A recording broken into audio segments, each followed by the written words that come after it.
Seguimos con la primera parte de la lección 7 en este quinto vídeo de la misma, que va a tratar sobre la época libia durante la dinastía 22.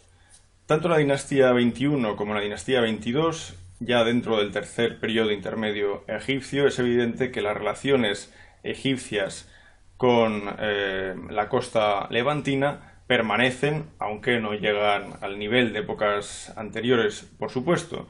Una muestra de esta relación es una estatua que Sejong I, fundador de la dinastía 22, mandó a Biblos, y en la que el rey de Biblos añadió una inscripción que es la que aparece en pantalla.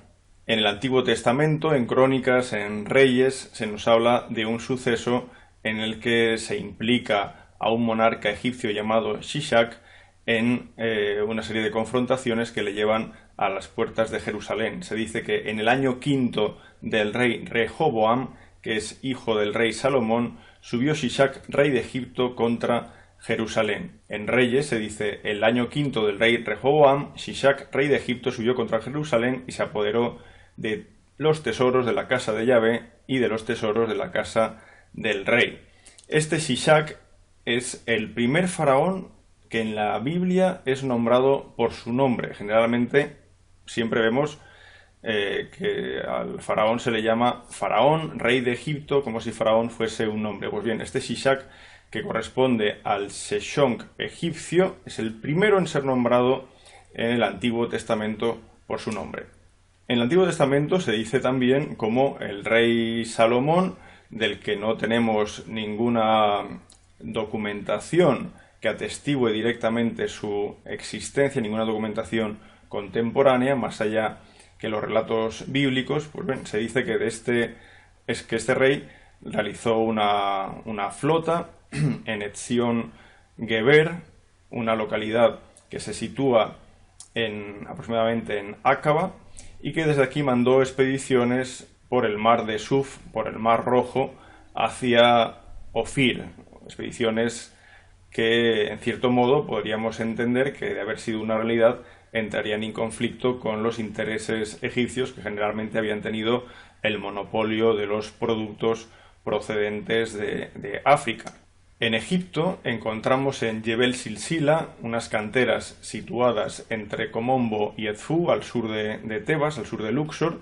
Encontramos una inscripción del año 21 del rey Sejong I. Esta inscripción es muy interesante porque el texto de la misma nos habla de grandes obras que tiene proyectadas realizar Sejong I en Tebas. Por ejemplo, él habla de la construcción de enormes torres, es decir, la construcción de un pilono, de hacer un gran patio y rodearlo de estatuas y de una columnata. Estas obras se llevaron al final parcialmente a cabo. La reproducción que veis en la imagen nos está mostrando cómo sería esa fachada de Karnak en época de Sejong I, después de todas estas construcciones. Claro, el pilono no se llegó a hacer, probablemente sí una puerta monumental, pero lo que sí que se hizo fue el cierre de ese patio con columnas a ambos lados.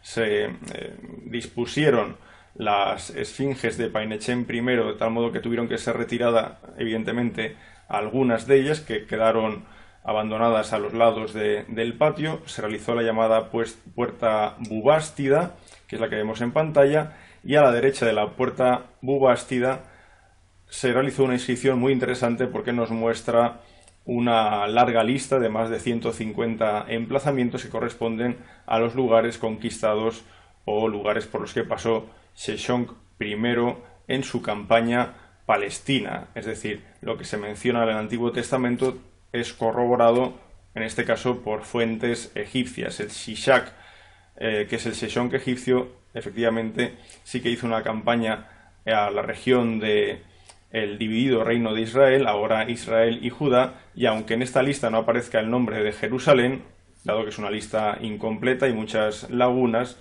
evidentemente es muy probable que Sejong I sí que estuviera a las puertas de Jerusalén, tal cual queda expresado en el Antiguo Testamento.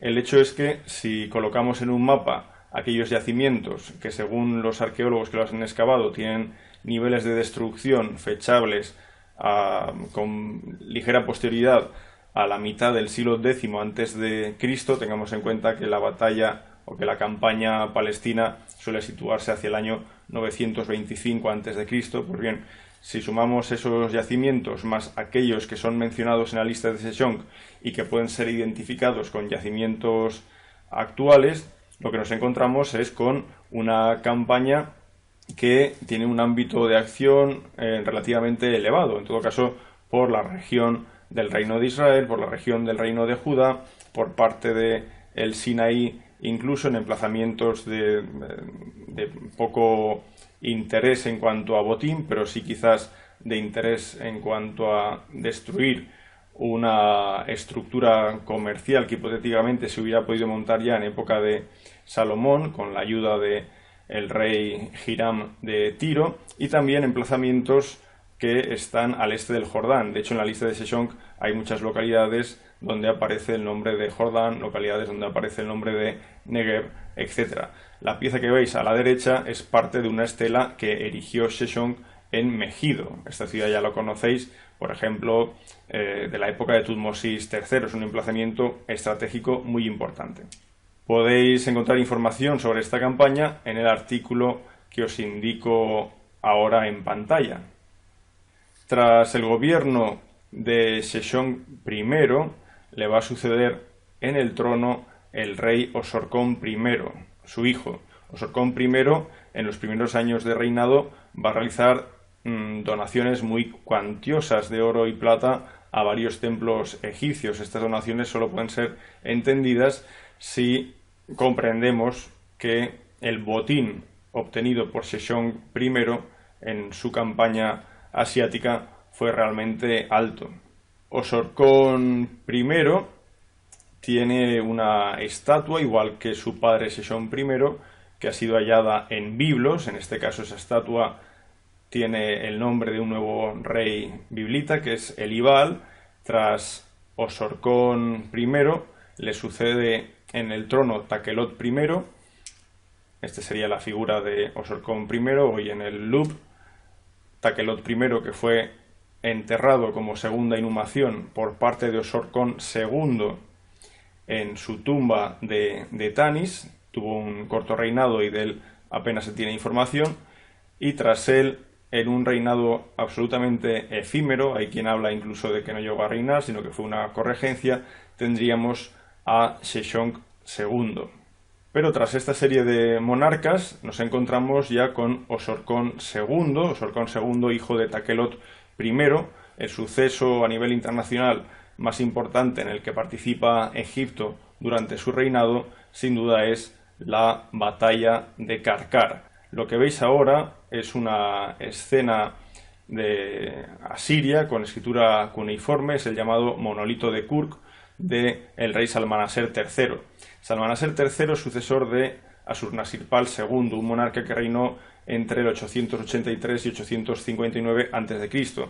Pero este monarca ya ejerció presión sobre las ciudades fenicias, ciudades de la costa. Pues bien, Salmanaser III va a continuar con esa presión y esto va a provocar que se cree una alianza. Se habla en este texto de los 12 reyes, una alianza en la que se sitúan los reyes de Damasco, de Hamad, de Israel, de Musri, que es Egipto, bueno, y demás lugares. Fijaros, por ejemplo, que se habla de los camelleros de Jindibu de Arabia. En fin, muchos reyes se alían para intentar frenar ese avance asirio en Karkara, según esta inscripción.